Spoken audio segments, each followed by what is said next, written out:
മലയാളികൾക്ക് ഏറെ പ്രിയങ്കരനായ കലാകാരനായിരുന്നു കൊല്ലം സുധി. നടൻ്റെ വേർപാടിനു ശേഷം ഏറ്റവും കൂടുതൽ സുധിയുടെ കുടുംബത്തെ താങ്ങി നിർത്തുന്നതും സഹായിക്കുന്നതും അവതാരകയും മോഡലുമായ ലക്ഷ്മി നക്ഷത്രയാണ്. എന്നാൽ ലക്ഷ്മി സുധിയുടെ കുടുംബത്തോടൊപ്പമുള്ള നിമിഷങ്ങൾ വീഡിയോയാക്കി യൂട്യൂബ് വഴി തൻ്റെയും സുധിയുടെയും ആരാധകരിലേക്ക് എത്തിച്ച് തുടങ്ങിയതോടെ വലിയ വിമർശനം ലക്ഷ്മിക്ക് നേരിടേണ്ടി വരുന്നുണ്ട്. അടുത്തിടെ ലക്ഷ്മി പുതിയ വാഹനം വാങ്ങിയപ്പോഴും ഇതേ വിമർശനവുമായി ആളുകൾ എത്തിയിരുന്നു. ലക്ഷ്മി കാർ വാങ്ങിയത് കൊല്ലം സുധിയെയും കുടുംബത്തെയും കണ്ടന്റാക്കി വിറ്റുകൊണ്ടാണെന്നാണ് ഒരു വിഭാഗം വിമർശിച്ചു പറയുന്നത്. ഇപ്പോഴിതാ സ്വന്തം യൂട്യൂബ് ചാനലിൽ പങ്കിട്ട ഏറ്റവും പുതിയ വീഡിയോയിലൂടെ അതിനുള്ള മറുപടി ലക്ഷ്മി വിമർശകർക്ക് നൽകി. അതും കൊല്ലം സുധിയുടെ കുടുംബത്തിനെ സാക്ഷിയാക്കിക്കൊണ്ടായിരുന്നു.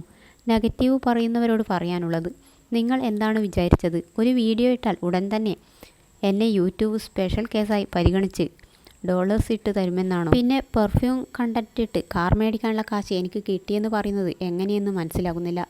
അങ്ങനെയെങ്കിൽ ആരും ഒരു ജോലിക്കും പോകില്ലല്ലോ. പച്ചക്കറി വാങ്ങുന്നത് പോലെ വാങ്ങാൻ സാധിക്കില്ല വാഹനങ്ങൾ. മാസങ്ങൾക്ക് മുമ്പ് ബുക്ക് ചെയ്ത് വെച്ചിട്ടാണ് വാങ്ങുന്നത്. എനിക്ക് വേറെയും പ്രൊഫഷൻസ് ഉണ്ട്. ഞാൻ മോണിറ്റൈസേഷൻ ഓഫ് ചെയ്യാത്തതിന് എതിരെ റിയാക്ഷൻ വീഡിയോ ഇടുന്നവർ എന്തേ മോണിറ്റൈസേഷൻ ഓഫ് ചെയ്യുന്നില്ല? ഞാൻ അന്നു മുതൽ ഇതുവരെയും സുധിച്ചേട്ടൻ്റെ വീട്ടിലെ ഒരു അംഗത്തെ പോലെയാണ് നിൽക്കുന്നത്. ഒരു കാര്യം സംസാരിക്കുമ്പോൾ അതിൻ്റെ എല്ലാ വശങ്ങളും അറിഞ്ഞിട്ട് വേണം ചെയ്യാനെന്ന് റിക്വസ്റ്റ് ഉണ്ടെന്ന് ലക്ഷ്മി പറഞ്ഞു.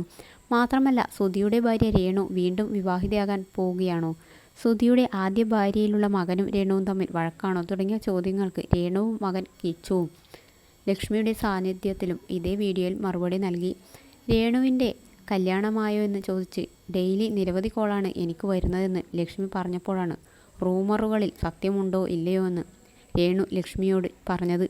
ഞാനും കിച്ചുവും അടിച്ചു പിരിഞ്ഞിട്ടില്ല. അമ്മയും മക്കളും എങ്ങനെയാണ് അടിച്ചു പിരിയുന്നത്? കിച്ചു കാരണമാണ് സുധിച്ചേട്ടൻ എന്നെ കല്യാണം കഴിച്ചത്. ആദ്യം കിച്ചുവിനെ കാണുമ്പോൾ അവന് 11 വയസ്സേ ഉണ്ടായിരുന്നുള്ളൂ. എൻ്റെ ആദ്യത്തെ മോൻ കിച്ചുവാണ്. സുധിച്ചേട്ടൻ്റെ അമ്മയുടെ ആഗ്രഹപ്രകാരമാണ് കിച്ചു സുധിച്ചേട്ടൻ്റെ വീട്ടിൽ നിന്ന് പഠിക്കുന്നത്. സുധിച്ചേട്ടൻ പോയ ശേഷം അമ്മ മകൻ എന്ന രീതിയിലുള്ള ഞങ്ങളുടെ ബന്ധം കൂടുതൽ ദൃഢമായി. അവൻ ഒരിക്കലും ഞങ്ങളെ ഇട്ടിട്ട് പോകില്ല. അതുപോലെ പിന്നെ എൻ്റെ രണ്ടാം വിവാഹം. കർക്കിടകം കഴിഞ്ഞാണ് എൻ്റെ വിവാഹം. കിച്ചു കൈപിടിച്ചു കൊടുക്കും. വരൻ ആരാണെന്ന് വെളിപ്പെടുത്തുന്നില്ല.